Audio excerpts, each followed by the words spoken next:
Hi there, my name is Felix Bacon, and you're the Rabbi from another planet. Please like, share, and subscribe, and ring the little bell so you're notified when new videos drop. And I'm starting to see like kind of a light at the end of the tunnel with this whole global pandemic thing. Maybe it's not the apocalypse. Maybe it's I have two neighbors who are financial strategists, and one says, yeah, everything's going to be okay, everything's coming back, everything's fine. The other one says, this is the end of the universe! And they have that disagreement. I see them every morning now because we're still, the last restriction to be lifted will be to let us in Israel go back to synagogues. They don't want you going to synagogues, which I can understand. It's 3 times a day that you go and you're packed in a room with a bunch of people. Probably not the best thing to stop a global pandemic. So right now everybody goes for like morning services, basically outside their houses, where we're allowed to congregate outside with a group of up to 19 people. So that's you need a group of 10 to be able to have a prayer. So it's a real pain in the ass. But whatever. We're starting to see a light at the end of the tunnel. At last, I'm seeing the restrictions are starting to be lifted. People are going back. Now, obviously, if there's a resurgence because the restrictions are being lifted, which there's going to be. I don't think there's going to be a massive one, but I think there's going to be. Depending on the different countries, really nobody knows what's going to happen. But they're saying here in Israel by June 14th, all restrictions lifted. So again, we're talking about it being over, which is so exciting. I didn't think we were going to talk about it being over till like September. So yeah, yay that. But we got to start thinking about what's the landscape going to look post COVID. What's going to look like in 2022, which is when we're really going to see how long is it going to take for these things to shake out? Because all the movers, which are like the cultural temp poles, they've all just been shunted down the road. By the way, the person who I think benefited most from the pandemic is the James Bond movie, No Time to Die, which I think was going to be an awful woke mess. And I think they've seen Terminator, Dark Fate, and Charlie's Angels, and went, oh, maybe this like wokeness is a bit of isn't so good for the box office. And I bet they're like ripping it out right now if they got any blood. If that movie comes out woke, it deserves to end the franchise. It deserves to like implode the franchise. But anyway, so before we get the analysis of the few different things that I've heard, can I ask you guys, can you hit the subscribe button? That would be fantastic. You like what I do here? Hit the subscribe button. Yeah, also, if you don't like what I do, hit the subscribe button. And if you're kind of ambivalent about what I do, I would say hit the subscribe button. That's always the advice I'm going to give you. Like button, share, but really, it's YouTube really just caters to like the large corporations, the big corporate channels, and little peons like me don't get looking. So if you can subscribe, like, and share, all those things are so helpful. Thank you very, very much. And also go to the video notes. I have a Doctor Who audio. Story you can download. I'd like to show you my appreciation for you turning up. I really do, because I'm so amazed anybody does turn up to my videos. So I have that you can download. Also, I give stuff away each week. I'm giving away this week True Romance, Quentin Tarantino's True Romance, the first script he sold in Hollywood, directed by Tony Scott, with literally everybody who was cool in the 90s in it. All you need to do is subscribe to the channel and leave the hashtag Elvis, and we'll do the giveaway on Sunday, the 10th, when I'm on the TARDIS zone, and then we pick something new to go with that. Fine. So the first interesting tidbit is Viacom CBS, who are not doing very well at all. But Viacom CBS, I'm trying to remember all the details. If you go to Midnight Sedge has a really good analysis of it.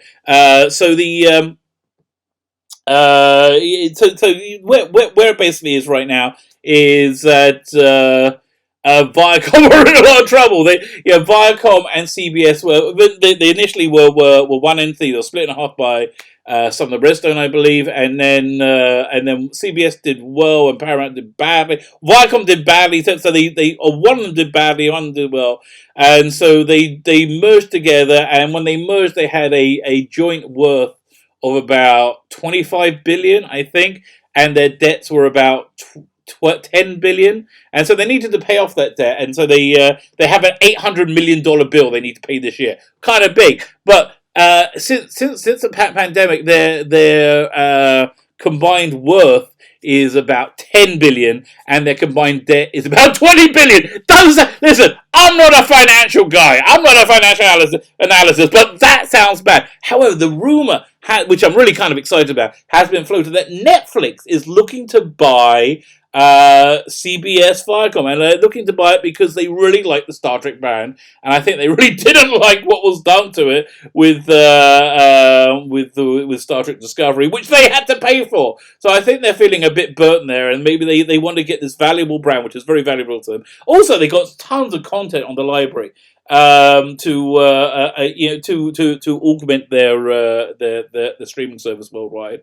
So yeah, I mean, I can see it happening. I can also see them by it being broken up and buying bits. I think they can maybe they might just buy Star Wars. They might just Star Trek. They might just buy CBS. They might see CBS's catalog. Oh, wouldn't it be great to have with all the Twilight Zones on Netflix? That'd be lovely. Yeah. So honestly, I'm really hoping that rumor is true. It seems viable to me. It seems doable. It seems like a good idea for all concerned. I think Netflix would do well out of it, and I think we would.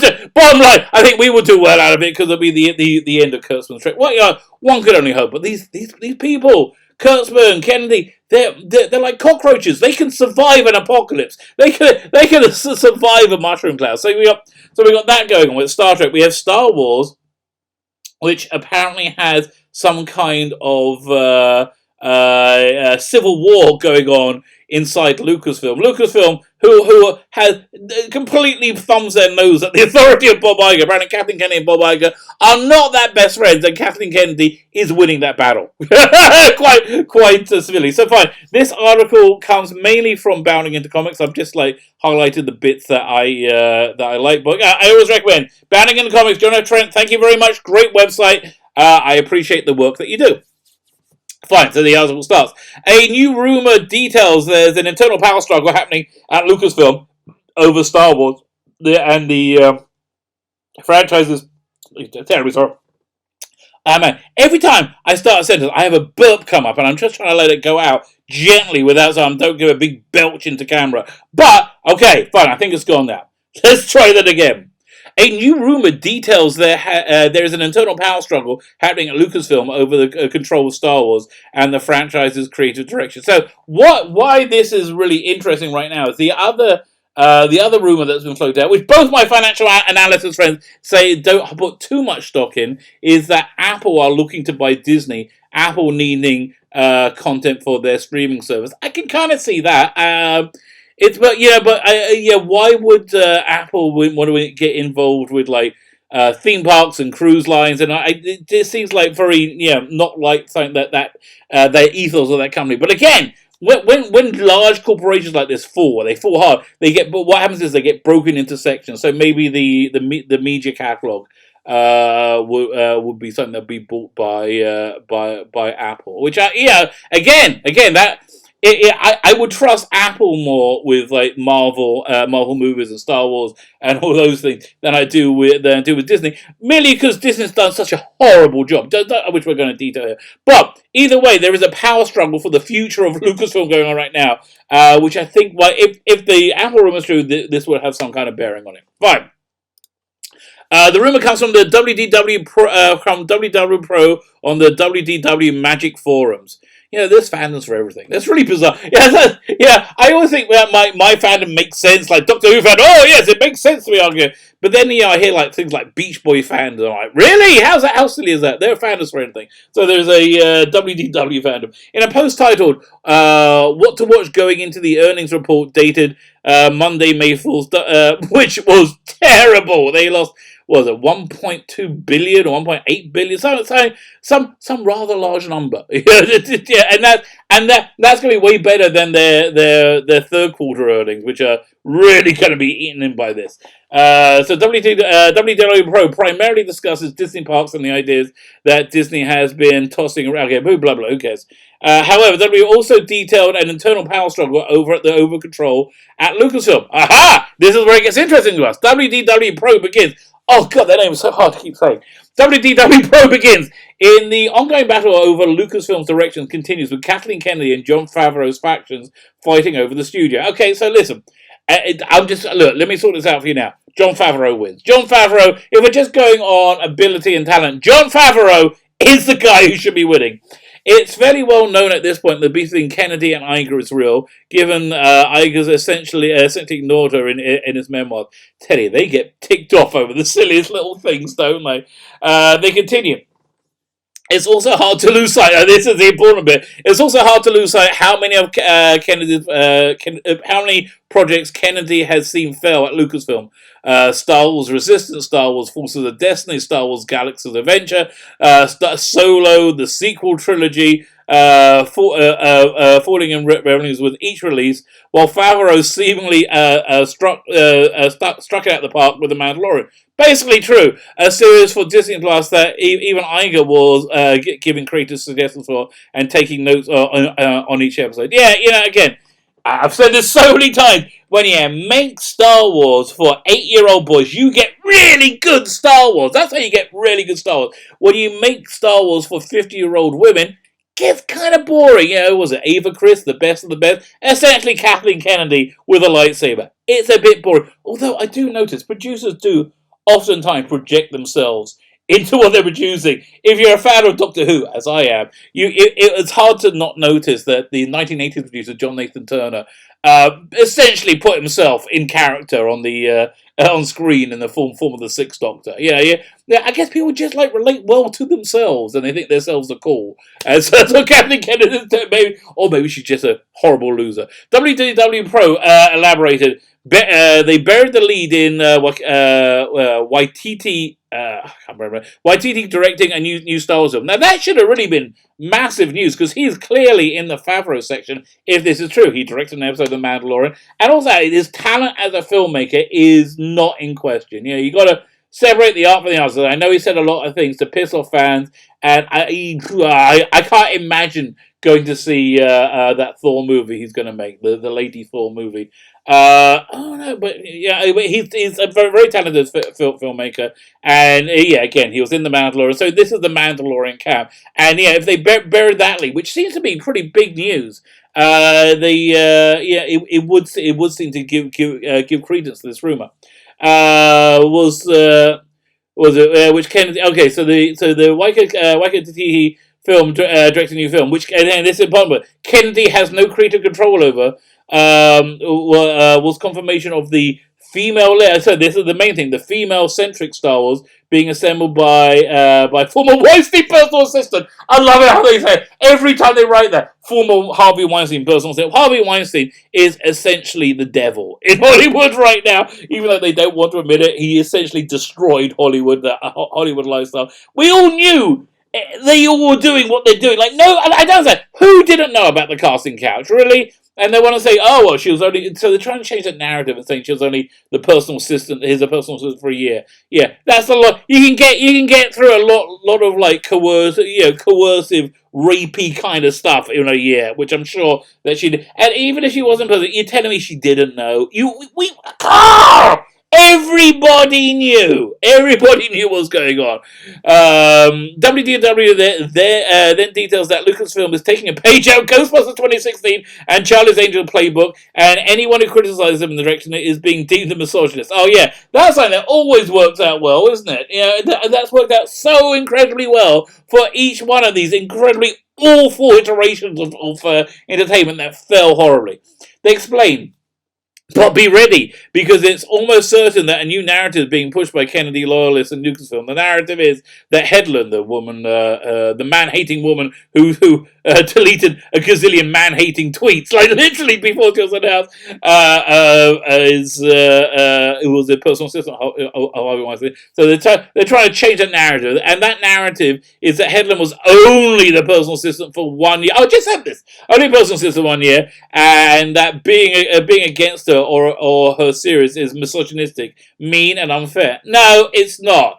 I'm sorry, it's not. They say, listen, I only worked as a guard in a concentration camp for a year. What's the big deal? I'm sorry, you do something wrong, you do something wrong. WD Pro notes, Disney at large doesn't want this conflict. Well, that's what you get with Kathleen Kennedy. Boy, I wonder if Iger knew he was going to get this when he was buying Star Wars. He had no clue. Again, this conflict that Disney doesn't want. They don't want conflict over a hire that lavishly praise Weinstein deleted hundreds of tweets at the same time, and as a leak about a project, and made no dirt on Iger and Eisner. Well, that I believe is probably true. While Tony DW Pro believes there is a storm brewing at Lucasfilm, they do indicate that Kennedy is well positioned at last. Yeah, she is like a nuclear propelled cockroach. She will survive. Anyway, she was like the Cybermen. Yeah, we will survive. Positioned to outlast it as she's done the last time. Again. With all that said, Kennedy has essentially gotten away time after time. Yes, outplaying Iger. Yeah, that's so true. I'm outplaying Iger, even if she's hammered by segments of her, mostly by hiring and developing strong loyalty within her brand. So basically, yeah, she hires people who will have her back. It's a pretty good idea. But okay, so that's what we're looking forward to 2022. Who's going to win this power struggle in Lucasfilm?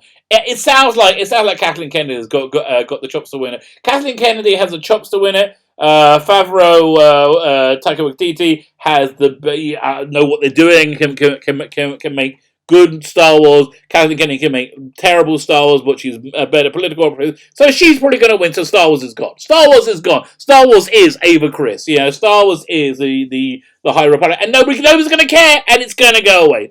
And then maybe 10 years later, somebody will come back. I don't think so. I think it might be gone for good.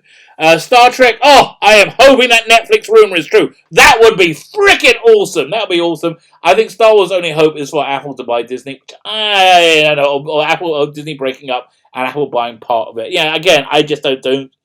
I would like it to be true. I would like it to be true, but probably not. Probably not. But I wonder what let's say she goes forward with all this stuff, the females there, and it crashes and burns horribly. And they can only spin so much, right? They can only buy blocks and blocks of seats and movies so much, right? Before they can't do it anymore. So I don't know. I think the best hope for Star Wars is Apple buying it. I doubt it's going to happen. Best hope for Star Trek is Netflix buying it. That's clear. But yeah, again, there's light at the end of the tunnel, and so let's look forward to see what's going to happen next. My name is Sheila Beck, and again, if you can hit the subscribe button, thank you very, very much. If you like what I do, definitely hit the subscribe button. If you don't like what I do, hit the subscribe button anyway, and thank you for staying all the way to the end. My name is Sheila Beck, and the Rabbi from another planet. Please like, share, subscribe, and ring the little bell so you're notified when new videos drop.